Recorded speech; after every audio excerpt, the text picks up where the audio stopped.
Já imaginou acordar um dia e descobrir que seu próprio pai te deu um ser humano como presente, como se fosse um objeto, uma coisa, um animal comprado no mercado? Foi exatamente isso que aconteceu na manhã em que o coronel Irineu mandou abrir a porteira da fazenda e descer da carroça uma jovem negra, de olhos completamente brancos, guiada por um capataz que segurava seu braço com força. Ela não enxergava nada, e mesmo assim, era tratada como mercadoria. O presente era para o filho, Álvaro, que completava 18 anos naquele dia. Um herdeiro criado entre cavalos, armas e ordens dadas sem questionamento. Irineu queria marcar a data com algo que simbolizasse poder, algo que mostrasse que naquela terra ele ainda mandava em tudo e em todos. Mas o que você faria se recebesse um presente assim? Você aceitaria em silêncio? Você se sentiria orgulhoso ou sentiria vergonha? Comente aqui embaixo. Eu não aceito isso. Agora vamos prosseguir com o desfecho dessa história. A jovem não disse uma palavra quando foi colocada no pátio da casa grande. Apenas manteve a cabeça baixa, as mãos trêmulas e o corpo imóvel, como se já tivesse aprendido que qualquer movimento podia custar caro. Ninguém perguntou seu nome. Ninguém quis saber sua história. Para Irineu, ela era só a cega. O coronel observava a cena com satisfação. Para ele, aquilo era apenas mais um negócio bem feito. Um favor pago, um corpo comprado, uma vida arrancada de algum lugar que não importava. Só que algo naquela imagem começou a incomodar Álvaro. Não era pena. Era um desconforto estranho, difícil de explicar. A forma como ela respirava, a forma como seus dedos procuravam o ar, como se estivessem tentando tocar um mundo que não existia mais. Você já sentiu isso? A sensação de que algo está profundamente errado, mesmo quando todo mundo ao seu redor age como se fosse normal? Enquanto os convidados riam, brindavam e elogiavam o presente, a jovem cega permanecia em silêncio absoluto. E sem saber, naquele exato momento, ela carregava um segredo que ninguém naquela fazenda podia imaginar. Um segredo que não só mudaria o destino dela, mas que colocaria o próprio coronel Irineu diante da maior humilhação da sua vida. A primeira noite caiu pesada sobre a fazenda Santa Umbelina. O presente do coronel Irineu, a jovem cega de pele retinta e cabelos presos em nós apertados, foi trancada numa pequena senzala desativada, afastada da casa grande. Nem água, nem alimento. Apenas uma esteira de palha puída e o rangido dos morcegos no telhado de barro velho. Álvaro não dormiu. Ficou sentado na varanda, olhos perdidos no escuro. Os festejos haviam terminado cedo, como tudo ali. Os convidados foram embora sem se importar com a menina de olhos opacos. Apenas bateram nas costas do coronel e repetiram com um sorriso satisfeito: "Presente de homem, coronel." Como se tivessem aprovado uma nova cela ou um novo rifle. Mas Álvaro sentia um nó no estômago. Cresceu sob o grito dos empregados, sob o som das chibatadas nos porcos que escapavam, sob o silêncio que sua mãe mantinha antes de morrer. Aquela mulher morena demais para o gosto do pai e calada demais para as conversas na sala de jantar. Aprendeu a atirar cedo, a montar sem arreios, a não olhar para os olhos de quem servia. Mas naquela noite, pela primeira vez, ele quis saber o que havia nos olhos de alguém que todos ignoravam. Ao amanhecer, ainda sem dormir, Álvaro atravessou o pasto e foi até a antiga senzala. A porta era baixa, de madeira empenada, e o cadeado ainda estava ali. Ele retirou a chave que havia roubado do escritório do pai e abriu. Ela estava sentada no chão, as costas encostadas na parede, os joelhos juntos, os pés descalços cobertos de poeira vermelha. Ela não levantou a cabeça. Só disse com voz calma: "Veio terminar o que faltou ontem?" Ele não respondeu. Por um momento ficou apenas ali, em pé, observando. Sentia um misto de vergonha e medo. Medo de dizer qualquer coisa que soasse como seu pai. Medo de descobrir que já era ele. "Eu sou Álvaro", disse finalmente. "E eu sou ninguém." Ela respondeu com os lábios quase imóveis. Ele se agachou lentamente, tentando ver seu rosto mais de perto. Os olhos dela estavam mesmo brancos, mas não eram vazios. Eram intensos. como se enxergassem de outro jeito, como se vissem por dentro. Você tem nome. Tive, mas arrancaram quando me venderam. Posso te dar outro? Você pode o que quiser, moço. Não é assim que funciona aqui? A resposta foi um soco. Álvaro se levantou e saiu sem dizer mais nada. Aquela mulher, que era só 2 anos mais velha que ele, talvez menos, falava com uma força que ele não esperava.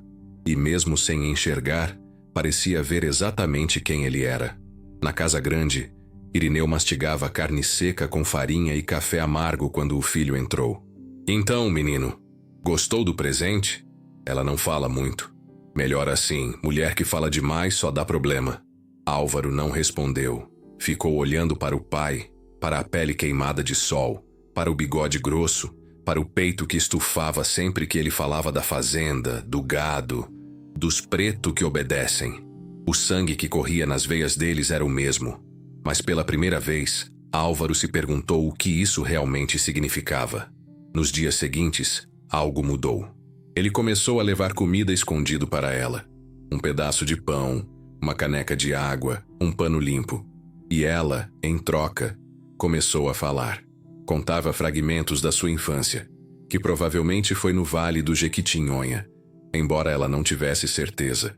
Falava da mãe, que cantava enquanto lavava roupas no rio, e do dia em que homens armados chegaram, dizendo que tinham um documento, que ela agora pertencia a um senhor de Minas.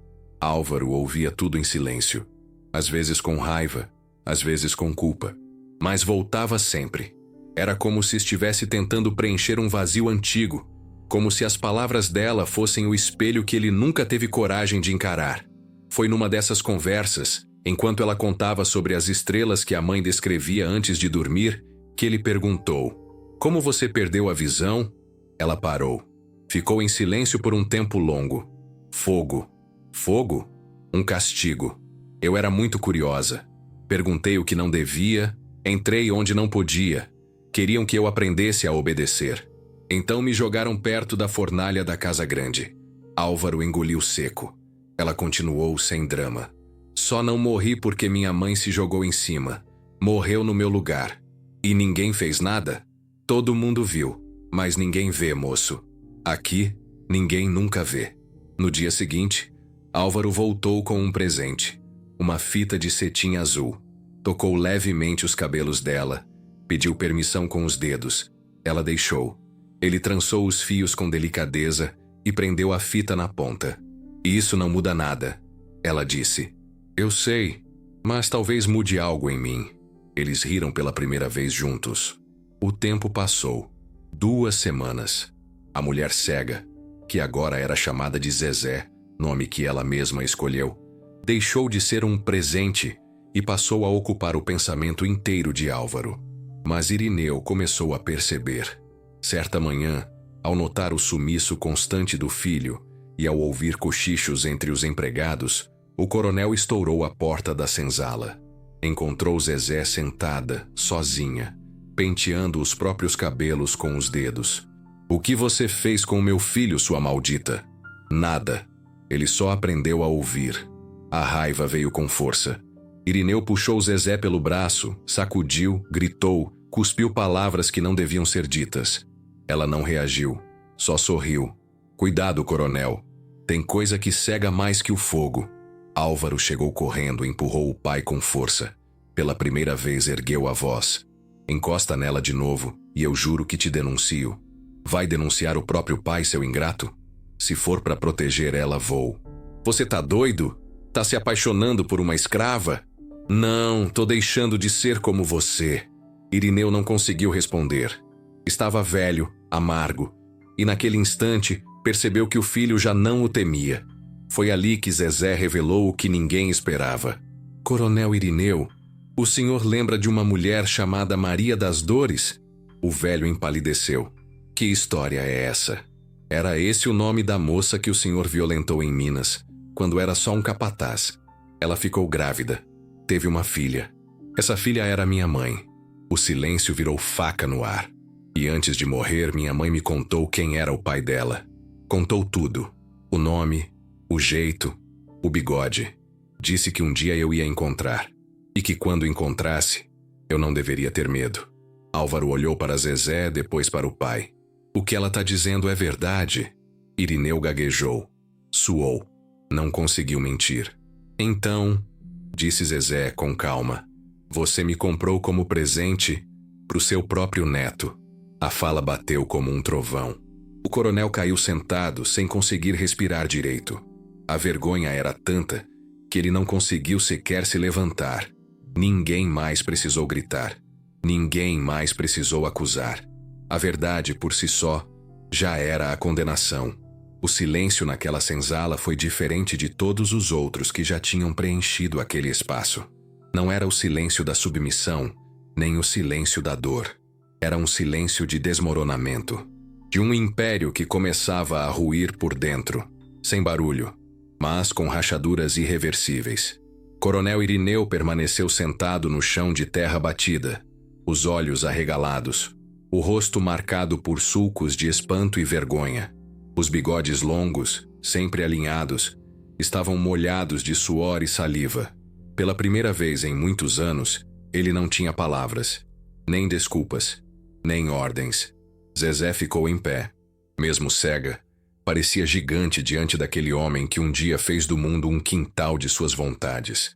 Ela se aproximou lentamente, parando a poucos passos dele, as mãos cruzadas à frente do corpo, a cabeça erguida. Eu vim parar aqui porque fui vendida, disse sem pressa. Mas talvez tenha sido mais que isso. Talvez tenha sido um reencontro com o passado que o senhor escondeu por tanto tempo. Irineu tremia. Álvaro estava ao lado da porta, imóvel, como se não conseguisse processar tudo o que tinha acabado de ouvir. A revelação caía sobre ele como uma avalanche. Ele olhava para Zezé e via tudo diferente agora. Aquela mulher que o fazia questionar o mundo também carregava seu sangue, mas não como ele esperava. Ela é minha tia? Álvaro perguntou, quase num sussurro. Zezé virou o rosto em sua direção, mesmo sem ver. Sua voz não hesitou. Sou filha da sua avó, e isso nos torna partes da mesma dor. Álvaro deu um passo atrás, encostando-se à parede. O chão parecia se mover sob seus pés. A relação que ele começava a construir com Zezé ganhava agora outra dimensão. Uma conexão ancestral, marcada por violência, silenciamentos e histórias enterradas. Irineu levou as mãos à cabeça, murmurando para si mesmo.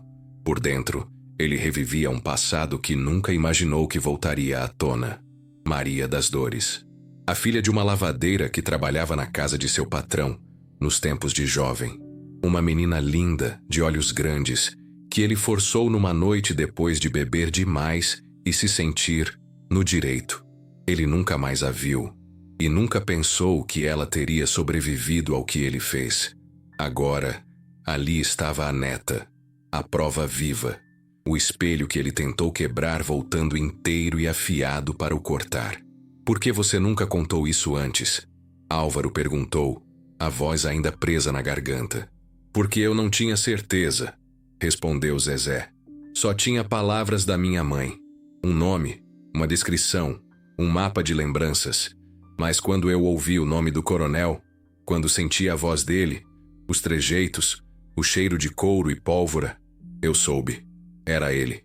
Irineu se levantou cambaleante. Os olhos dele buscavam algo que não encontravam mais. Poder. Vocês acham que vão fazer o quê? Acabar comigo? Me envergonhar? Achar que isso apaga o que eu construí? Zezé não respondeu. Não precisava. O coronel saiu dali sem dizer mais nada. Trancou-se no escritório da Casa Grande, de onde ninguém o viu sair por 2 dias. Enquanto isso, a notícia se espalhou. Na fazenda, os murmúrios correram mais rápido que qualquer boato anterior. Os trabalhadores, muitos deles filhos ou netos de gente que havia sido explorada por Irineu, começaram a olhar com outros olhos para aquela mulher cega que caminhava pelo terreiro de cabeça erguida. Ela não era só uma escravizada, era sangue do próprio dono. E mais do que isso, era a verdade que ele tentou enterrar por gerações. Alguns empregados mais antigos lembraram do nome Maria das Dores. Diziam que ela era doce, inteligente, cheia de perguntas. que um dia sumiu e ninguém nunca explicou por quê. Agora tudo fazia sentido. Álvaro não conseguia mais dormir. Passava as noites sentado na varanda, olhando a mata escura, escutando o vento, tentando entender quem ele era. Filho de um homem que comprava pessoas, neto de uma mulher violentada, parente de alguém que ele aprendeu a admirar não pelo sangue, mas pela coragem. Começou a evitar o pai. Passou a ficar mais tempo com Zezé. Levava livros, lia para ela em voz alta, ajudava a limpar a senzala e depois decidiu. Ela não dormiria mais ali. Você vai ficar na casa grande, disse. No quarto de visitas. Ela hesitou. O povo vai falar. Eles já estão falando. Agora vão ver. E vão pensar. Naquela tarde, Zezé entrou na casa grande pela primeira vez sem estar algemada, sem ser empurrada, sem precisar abaixar a cabeça. Caminhou devagar, guiada por Álvaro. As paredes úmidas, o cheiro de madeira envelhecida, os tapetes que abafavam os passos. Cada cômodo era um pedaço de história que ela agora enfrentava com firmeza. No quarto, sentou-se na beira da cama. Tocou o lençol, sentiu a textura. Quantas dormiram aqui sem saber se eram donas ou prisioneiras? Álvaro não respondeu. Na manhã seguinte, um grupo de trabalhadores se reuniu na frente da casa grande. Queriam ouvir de Zezé o que tinham apenas escutado em sussurros. Queriam entender. E ela falou. De pé, na escada da varanda, com as mãos apoiadas no corrimão, ela contou quem era, de onde veio, o que sofreu, o que sobreviveu e, principalmente, o que ela significava ali e agora. Meu corpo foi vendido, mas minha história não. E hoje, pela primeira vez, eu tomo ela de volta. Alguns choraram. Outros abaixaram a cabeça. Não por vergonha dela, mas por reconhecerem nela a força que muitos desejaram ter. No terceiro dia de reclusão, Irineu saiu do escritório. Estava pálido, desarrumado, os bigodes desalinhados. Chamou por Álvaro com a voz baixa, quase sumida. Preciso falar com você, a sós. O filho entrou e fechou a porta. Irineu estava sentado na poltrona de couro que usava para assinar papéis e planejar negócios, mas agora segurava apenas um envelope. Isso aqui é a escritura da fazenda. E isso, disse tirando um outro papel da gaveta, é uma confissão. Álvaro pegou os papéis desconfiado. Eu errei, Álvaro. Por décadas, fui criado num mundo onde homem mandava e os outros obedeciam, onde a força era lei. Mas essa menina que eu comprei, ela me desfez, me desarmou. Eu não posso consertar tudo, mas posso começar. E o que você quer que eu faça com isso? Divida com ela, a terra, os lucros, o nome. Álvaro ficou em silêncio por um longo tempo. Isso não vai apagar o que você fez. Eu sei, mas é o que me resta. Naquela noite, Zezé recebeu os documentos. Tocou o papel como quem sente a pele de uma memória. Não é justiça. Eu sei, respondeu Álvaro, mas é o começo de alguma coisa. Então vamos começar. A primeira reunião entre Zezé, Álvaro e os trabalhadores da fazenda aconteceu numa manhã nublada, sob a sombra do velho jatobá onde, décadas antes, escravizados haviam sido punidos diante de todos. O tronco ainda estava ali, desgastado pelo tempo, mas presente como cicatriz viva. Dessa vez o motivo da reunião era outro. Álvaro leu em voz alta a parte da escritura que agora incluía o nome de Zezé. Os empregados se entreolharam em silêncio. Era difícil acreditar. Aquela mulher cega, antes tratada como objeto, agora era dona de uma parte da fazenda Santa Umbelina. Uma parte significativa, uma das maiores. Isso não é caridade, ela disse assim que ele terminou a leitura. Isso é reparação. E não só para mim. Os trabalhadores murmuraram. O que isso quer dizer? Perguntou Dona Dinha, lavadeira antiga, com quase 70 anos de sol no rosto. Quer dizer que essa terra agora tem outro propósito, respondeu Zezé. Não será mais usada para repetir o que foi feito. Será espaço de liberdade, de trabalho justo, de memória. Alguns se aproximaram. Outros ainda hesitavam. Foi então que Zezé fez algo inesperado. Pediu que trouxessem o trono velho, o mesmo onde Irineu sentava para dar ordens. Coloca ali no centro, ela disse. Assim que a cadeira de madeira escura foi posicionada, ela se aproximou e, com as próprias mãos, mesmo sem enxergar, começou a desmanchá-la. Primeiro, o encosto, depois os braços, depois o assento. Aqui ele se achava rei, disse. Mas esse trono não serve mais. Com a ajuda de Álvaro e 2 rapazes, transformaram as tábuas em pedaços. Parte foi usada para fazer bancos, parte foi empilhada para lenha. O símbolo do poder foi desfeito, transformado. Naquela tarde, Zezé andou pela fazenda como nunca antes. Conheceu o curral, o paiol, o riacho onde as crianças se banhavam, o galpão de ferramentas. Tocava tudo com calma. Fazia perguntas. Queria saber como era o dia a dia dos que viviam ali. O que você quer fazer com isso tudo? Álvaro perguntou enquanto caminhavam entre as cercas. Quero que vire escola, hospital. Quero que tenha um campo para brincar. Um lugar para quem nunca teve nada achar um pouco de paz. Vai dar trabalho. Liberdade sempre dá. À noite, quando voltaram à casa grande, encontraram Irineu sentado no alpendre. O velho parecia menor. O bigode aparado, os olhos fundos. Olhou para Zezé com um misto de medo e alívio. O que vão fazer comigo? Ele perguntou. Ninguém precisa te castigar, disse Zezé. O tempo já está fazendo isso. Vai me tirar da casa? Não, mas ela não é mais só sua. Vai dividir como todos nós. Irineu assentiu devagar. Não discutiu. Pela primeira vez pareceu entender que não tinha mais nada a ensinar. Só a ouvir. Nas semanas seguintes, mudanças começaram a tomar forma. Zezé chamou antigos moradores para contar suas histórias. Construiu, com apoio de Álvaro, um pequeno centro de memória no antigo celeiro. Lá, penduraram retratos de famílias que por anos foram apagadas dos registros da fazenda. Nomes que nunca foram escritos em livro algum passaram a ser ditos em voz alta. Aqui é a nossa certidão, dizia Zezé, apontando para as fotos, cartas, rabiscos e retratos. Nosso direito de existir. A escola começou a ser construída onde antes ficava o curral menor. Os animais foram levados para um pasto mais afastado. As crianças passaram a correr por entre os tijolos ainda sem reboco, curiosas, rindo alto. Zezé gostava de sentar na varanda no fim da tarde e ouvir o som dessas risadas. Para ela, aquilo era mais importante do que qualquer papel ou escritura. Era a certeza de que o ciclo havia sido interrompido, mas a resistência ainda existia. Alguns fazendeiros vizinhos passaram a evitar Álvaro. Diziam que ele havia entregado a honra da família, que estava manchando o nome do pai. Que honra é essa que se constrói pisando na cabeça dos outros?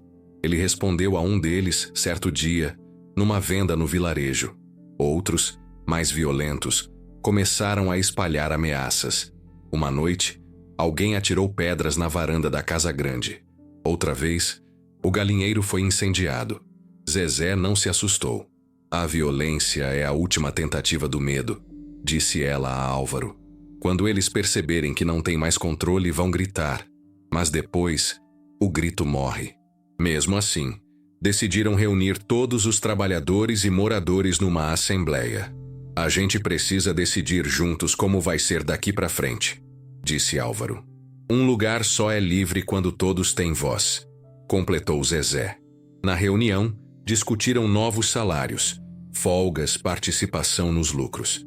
Decidiram criar uma associação para administrar a terra coletivamente, com decisões compartilhadas. Uma comissão foi formada, com representantes de cada núcleo familiar. Foi nessa assembleia que algo inesperado aconteceu. Dona Dinha, a lavadeira antiga, pediu a palavra. Com um papel tremido nas mãos, contou que tinha um caderno escondido há mais de 40 anos. Nele, anotava nomes de crianças que nasceram na fazenda, nomes de mães esquecidas, datas aproximadas, histórias sussurradas à noite. Isso aqui é nosso livro da vida, ela disse, erguendo o caderno. Tudo que tentaram apagar, eu escrevi. Zezé segurou o caderno como se fosse ouro. Vamos digitalizar tudo, guardar cópias e publicar um livro. Que o mundo saiba que a gente existiu. Ao final da reunião, uma jovem de tranças finas, chamada Jussara, Se aproximou de Zezé com lágrimas nos olhos. Minha avó dizia que sonhava ver um dia em que uma mulher preta mandasse aqui. Mas ela morreu achando que isso era impossível. Você fez isso acontecer. Zezé a abraçou.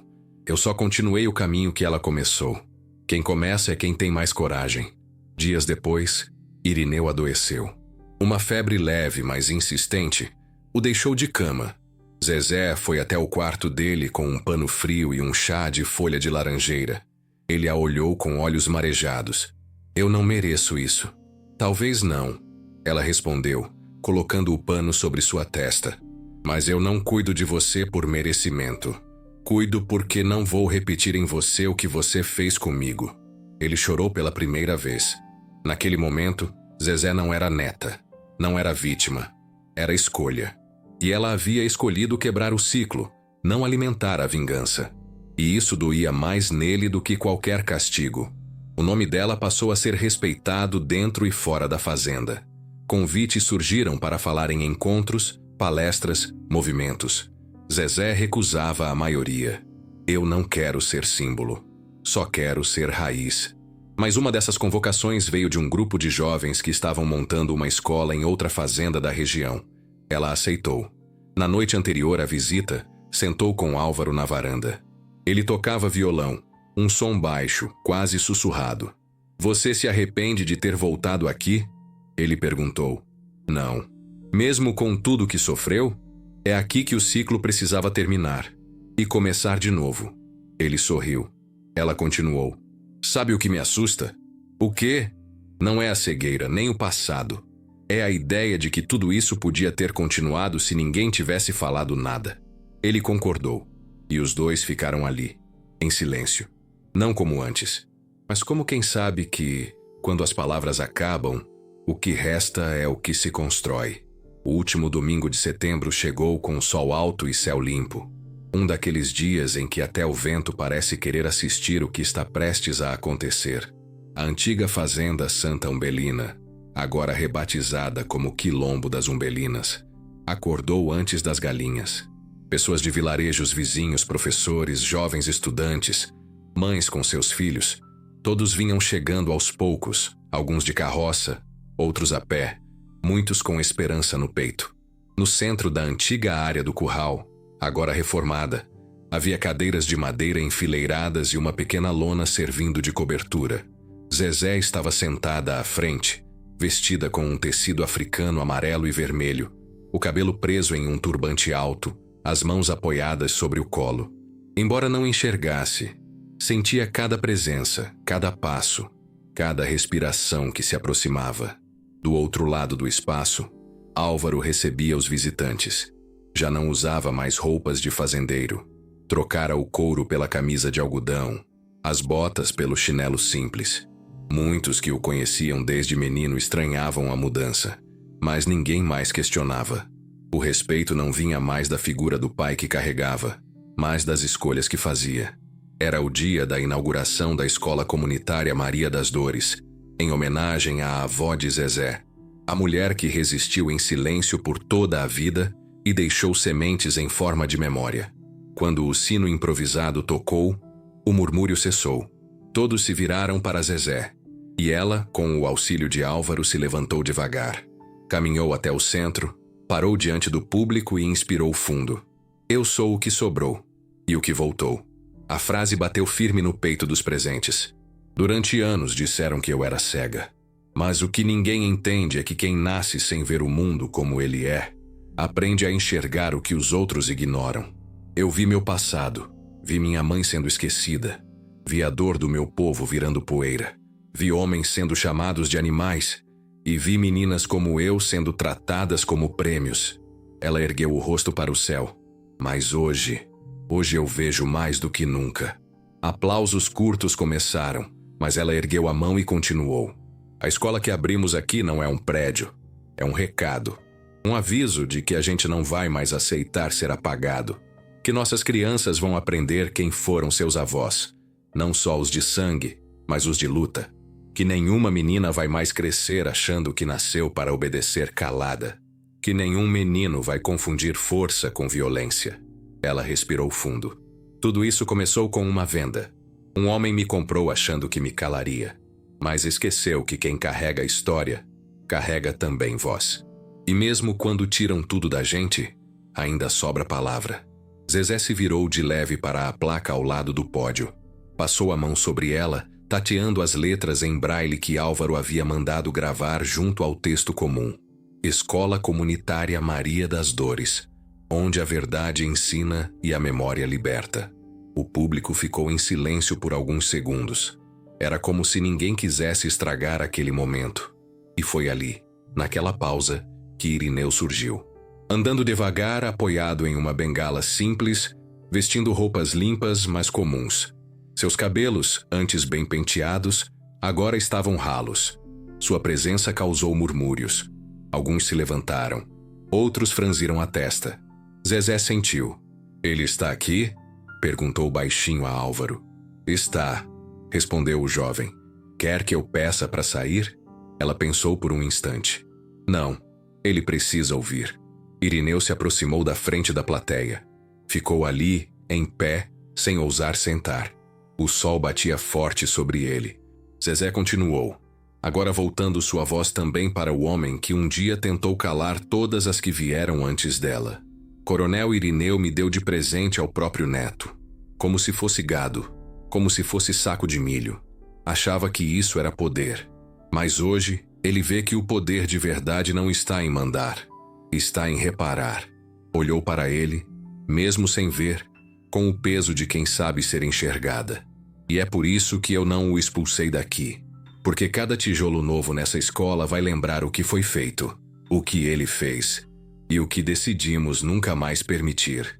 Irineu abaixou a cabeça, não como quem pede perdão, mas como quem, enfim, entende o lugar onde pisa. Depois do discurso, a inauguração começou. As crianças cortaram a fita colorida com tesouras pequenas, correram para dentro da sala, onde havia quadros novos, livros organizados e carteiras doadas por uma escola da capital. Professores voluntários vieram conhecer o espaço, alguns já comprometidos em ficar pelo menos um ano. Naquele mesmo dia, o primeiro curso para adultos foi anunciado: Leitura e Escrita Noturna, para aqueles que nunca tiveram a chance de aprender o próprio nome no papel. Zezé ficou na varanda da escola até o pôr do sol. Muita coisa ainda estava por fazer. Ainda faltavam materiais, móveis, estrutura. Mas o mais difícil já estava ali. O começo. Álvaro sentou ao lado dela. Ficaram em silêncio, olhando o céu tingido de laranja. "Você acha que vai durar?" ele perguntou. "Vai, porque agora não depende só de mim. E se tentarem tirar de novo?" A gente levanta. De novo, até o chão cansar da gente cair. Ele sorriu. "Você me ensinou muita coisa, Zezé. E você me deu espaço para ensinar." O dia terminou com fogueira no terreiro, música de tambor, feijão em panela de ferro e bolo de milho assado por Dona Dinha. Ali, no meio de tantas vozes, tantas histórias costuradas, uma certeza tomou conta do ar. Não era sobre vingança, era sobre restituição. Não era sobre esquecer o passado, era sobre usá-lo como raiz para o futuro. E não era sobre quem começou a violência, era sobre quem decidiu terminar com ela. Se você acredita que histórias como essa precisam ser contadas, se você sabe que ainda há muitas Zezés invisíveis pelo Brasil afora, se algo dentro de você também quer romper com o silêncio, inscreva-se agora no canal. Mais vozes precisam ser escutadas.